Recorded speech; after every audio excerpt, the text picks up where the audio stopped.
короче, bir елде bir мықты хан болыпты да. Сол ханның ауылында молдасы бар екен. Енді ана молдамен қатты ақылдасады екен ана хан. Не болса соны ақылдасып, молданың енді авторитеті мықты екен еді. Сонымен күндердің күнінде сол ауылға сәулетші жігіт кетті.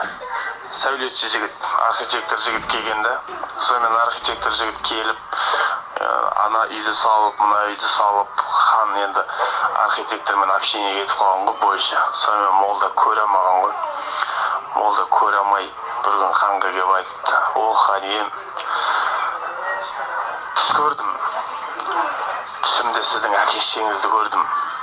Сіздің әке-шешеңізді көрдім. Жұмақта екен, жұмақтың төрінде екен." Хан қуанып: "Ой, машалла. Әке-шешем жағдайы дұрыс па?" "Дұрыс, бірақ сізге бір өтініш айтты" деген ғой. Қандай өтініш айтты? Қолымнан келсе орындайын десе, сол жұмаққа бір жақсы мешіт сап беретін архитектор сұрап жатыр деген ғой. О, енді қалай қыламыз десе, архитектор жібер деп айтады дейді ханға. Қалай қыламыз? Көр қазып тірідей көму керек деген ғой. Архитектор оны біліп жүрген ғой. Сөйтіп архитектор айтты: "Жарайды, онда мен моламды өзім қазып дайындалайын. Сіздің әке-шешеңізге баратын болсам дұрыстап барайын" деп көрді қазып, арт жағынан жол істеп қойған ғой. Екінші вахт жасап. Хан молданы айтқанын тыңдап, ананы көміп, сонымен сәулетші жігіт екінші жақтан шыққанда 2-3 жыл басқа қалаға кеткен ғой.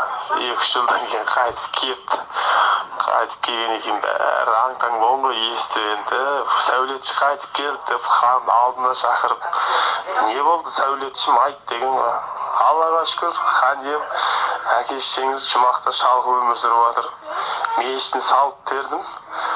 Енді сол мешітке имам сұрап жатыр" деп айтады.